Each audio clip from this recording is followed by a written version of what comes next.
Bienvenidos a este encuentro. El día de hoy veremos América Latina en la Guerra Fría, con sus dictaduras y revoluciones. El objetivo, valorar el desarrollo histórico de América del 30 al 89. Algunos conceptos claves: revolución, dictadura, populismo, intervencionismo, reforma agraria, golpe de Estado. Y como pregunta tendremos cómo los factores externos han afectado el desarrollo político de los estados soberanos de América Latina. Vamos a tener el video dividido en estos 5 momentos: definiciones, revoluciones, dictaduras, el caso colombiano y las consecuencias. Esa es la segunda vez que hago este video. El primero lo hice como me pareció, pero me gasté 45 minutos. Entonces voy a ser mucho más resumido en este, ¿vale? Comencemos.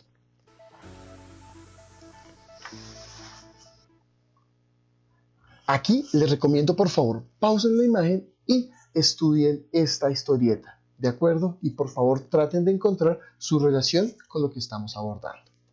Para empezar, miremos el nuevo orden en América Latina. ¿Qué es importante? Aquí vamos a tener que este escenario, después de la Segunda Guerra Mundial, va a estar enmarcado en la Guerra Fría, que se va a caracterizar por el enfrentamiento entre Estados Unidos y la Unión Soviética. No va a ser un enfrentamiento directo, sino por medio de guerras periféricas como Corea, Vietnam y Afganistán, cada uno representando un modelo, bien sea el capitalismo o bien sea el socialismo comunismo. También vamos a tener que Norteamérica implementa dos doctrinas muy importantes a nivel político. Primero, la doctrina Monroe, en la cual va a decir América para los americanos. Eso quiere decir, esta la va a hacer el presidente James Monroe en 1823 y va a indicar que ningún estado europeo debe tener injerencia en los destinos de América. Y la segunda, el gran garrote, que va a decir, habla suavemente, pero lleva un garrote. Y esta la va a implementar el presidente Theodore Roosevelt a inicios del siglo XX, en la cual va a indicar un modelo diplomático. Habla suave, pero lleva un garrote. Quiere decir, si no te hacen caso, sacas el garrote. Así que vamos a tener unos estados que se van a alinear en dos ejes políticos, bien sea por el lado de las izquierdas o bien sea por el lado de las derechas. Las izquierdas a favor de los modelos socialistas como los que planteaba la Unión Soviética y las derechas a favor del continuismo y de la dependencia de Estados Unidos. Algunos conceptos importantes, por favor, consúltelos. En esta parte me demoré. Se los resumo rápidamente. Expropiación es enajenar la calidad de propiedad privada de una propiedad, valga la redundancia. Reforma agraria, la redistribución de una tierra que haya estado en manos de un latifundista. Nacionalización, tomar como propias o como a favor del Estado la producción o una actividad económica que estaba en manos de una entidad privada. Intervencionismo, política exterior que consiste en intervenir en la política interior de un Estado externo. Terrorismo de Estado, uso del terror y de las vías extrajudiciales para implementar miedo en la población y de esta forma ganar su obediencia. Golpe de Estado, quitar del poder a un gobernante elegido democráticamente por medio de la fuerza, generalmente militar. Populismo, una estrategia política en la cual se gana la popularidad del pueblo o el favor del pueblo por medio de darle gusto en sus deseos y necesidades. Y soft power, una forma de hacer política en la cual se utilizan elementos de manipulación mediática para obtener resultados. Antecedentes de América Latina. Pues primero, la Guerra Fría, como lo hemos visto. Segundo, la doctrina Monroe. Tercero, pues la Revolución Rusa. Y aquí tenemos cuarto, la fundación del TIAR, el Tratado Interamericano de Asistencia Recíproca, y la OEA. Cuarto, la Segunda Guerra Mundial, es fundamental. Y quinto, las independencias americanas. El modelo que estas independencias plantean en la distribución del poder, en donde el poder va a quedar en manos de las élites gobernantes. Gobiernos en América Latina tendremos revoluciones como en Cuba, en Bolivia o en Guatemala y dictaduras como en Chile, Argentina, Brasil o Nicaragua.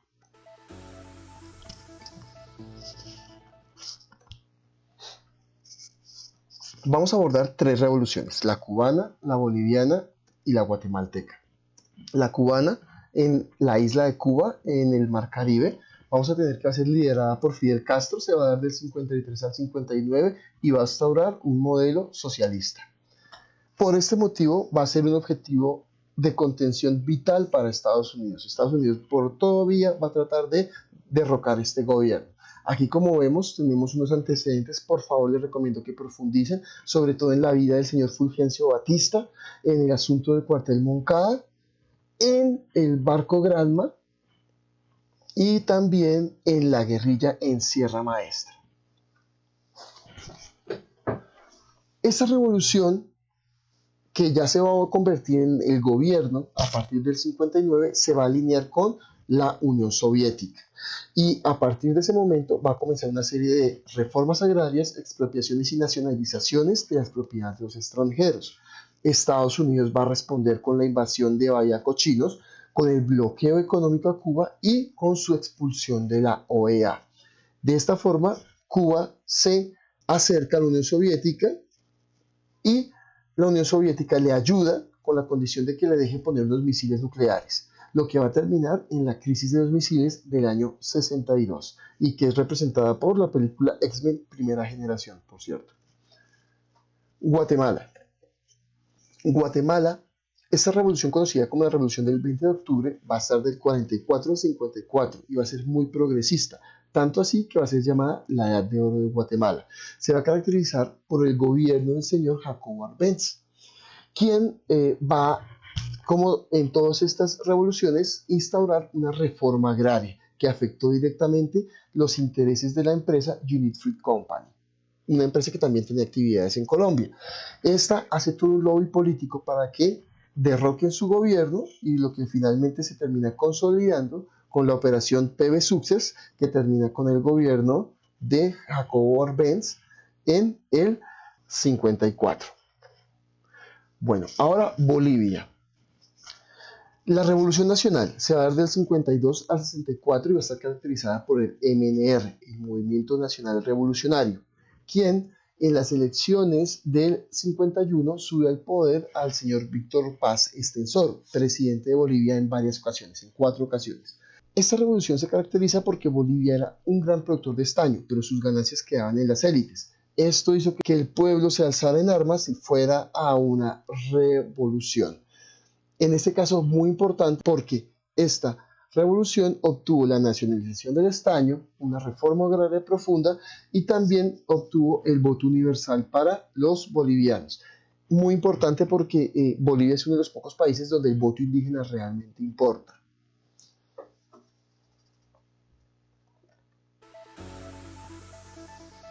Dictaduras, veremos 4: Chile, Argentina, Brasil y Nicaragua. En el caso de Chile, esta va a ser dirigida por el señor Augusto Pinochet y va a ser del 73 al 90 y va a derrocar o derrocó al gobierno del señor Salvador Allende en el año 73.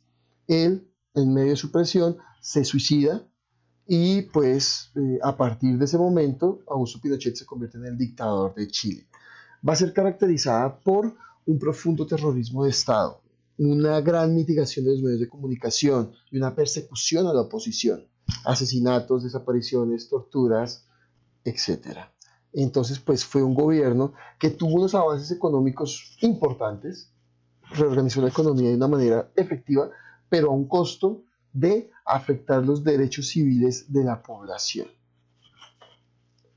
Argentina, un caso muy parecido, bastante más corto. Aquí vamos a tener el gobierno del señor Jorge Videla, quien va a ser cabeza de la Junta Militar. Este va a estar del 76 al 82. En el transcurso de esta, Argentina se alza como campeona del mundo en el Mundial del 78 en Argentina.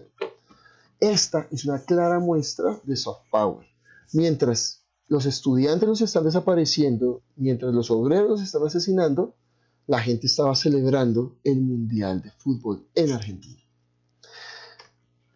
Este gobierno va a terminar por varios motivos. Uno va a ser pues el profundo terrorismo de Estado que ha estado ejerciendo, lo que va a causar un boicot a nivel nacional. Y segundo, la mala imagen que les va a dar la derrota de la guerra de las Malvinas. Ahora, si ustedes quieren saber más de la dictadura de Argentina, por favor les recomiendo que estudien la vida de Juan Domingo Perón y el peronismo, ¿de acuerdo? Y cómo este se va a desarrollar. Dictadura en Brasil. Una dictadura diferente, atípica, se va a fundamentar en que va a ser una elección entre dictadores. Por así decirlo, solamente se van a valer dos partidos políticos, el Arena y el MDB. En este caso, quienes van a ser las únicas fuerzas que van a poder poner candidatos, se va a dar del 64 al 85 y va a comenzar después del suicidio del presidente Getúlio Vargas, un importante ícono de la política brasileña, quien intentó implementar una serie de reformas sociales, pero fue presionado por las élites gobernantes y los militares, y eso lo llevó al suicidio. Luego se nombró el señor João Goulart como presidente, quien hizo la reforma agraria, pero definitivamente hicieron un golpe de Estado en el 74, lo que terminó con su gobierno y llevó a la dictadura al poder, que termina, como les indiqué, en el 85. Ahora, Nicaragua. Nicaragua es un caso muy interesante. Aquí vamos a tener la dinastía de la familia Somoza, del 37 al 79. Van a gobernar tres familiares Somozas: Anastasio padre, después va a seguir Luis Somoza y después Anastasio Somoza hijo. Un gobierno profundamente corrupto, clientelista y populista, muy parecido al gobierno de el señor Fulgencio Batista en Cuba, antes de la Revolución Cubana. Este gobierno, ahí como vemos en las imágenes, va a terminar con la Revolución Sandinista del 79.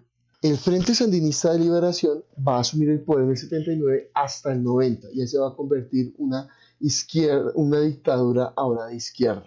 Aquí vamos a tener algo muy interesante que yo les invito a que lo consulten, y va a ser el conflicto Irán-Contras. Cómo Estados Unidos vendía armas a Irán y con ese dinero, la CIA vendía armas a Irán y cómo con ese dinero subsidiaban las guerrillas contra nicaragüenses.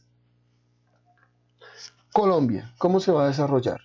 Bueno, en Colombia vamos a tener tres momentos particulares. Primero, lo que se va a llamar la violencia de medio siglo, del 46 al 53, un momento de profunda violencia bipartidista. El punto más alto va a ser la muerte, el asesinato del candidato liberal Jorge Eliezer Gaitán. Segundo, tenemos la dictadura del general Rojas Pinilla, del 53 al 57. Él sube al poder, no es tanto una dictadura, fue más bien un gobierno de transición para calmar los ánimos de la violencia de medio siglo, la cual los partidos no podían controlar. Entonces ellos se unen y digamos que convencen a Rojas Pinilla para que asuma el poder.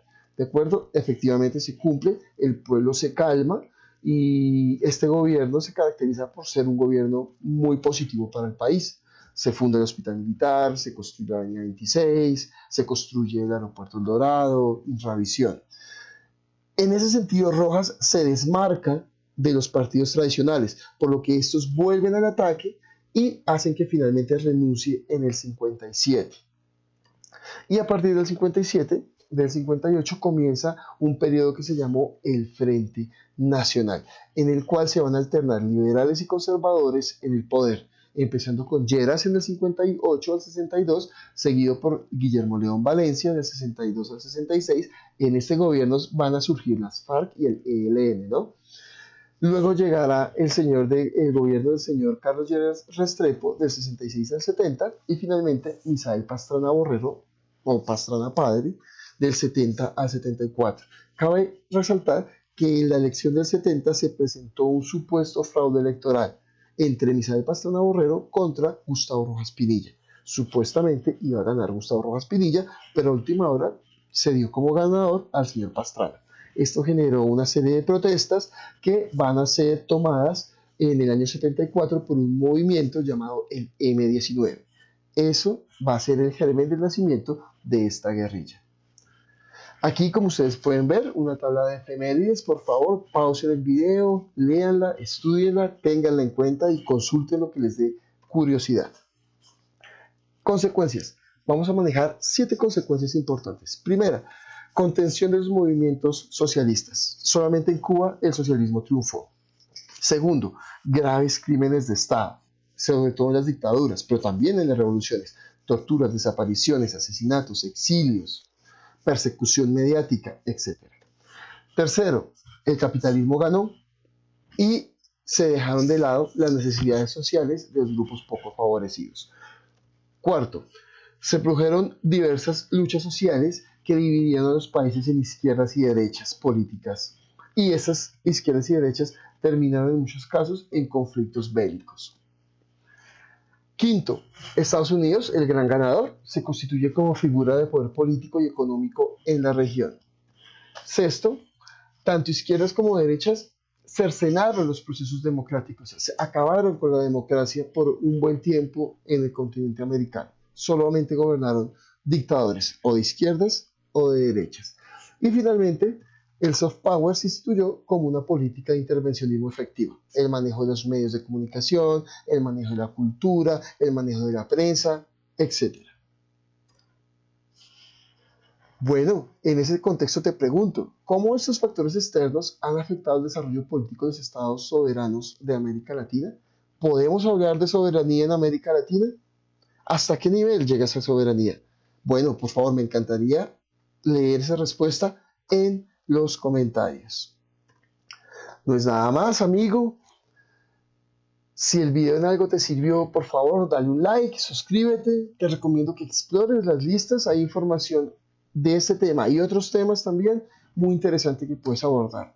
También te recomiendo que vayas a los juegos didácticos y juegues un rato y aprendas. No ha sido nada más. Me despido. No se te olvide, aprender es un placer.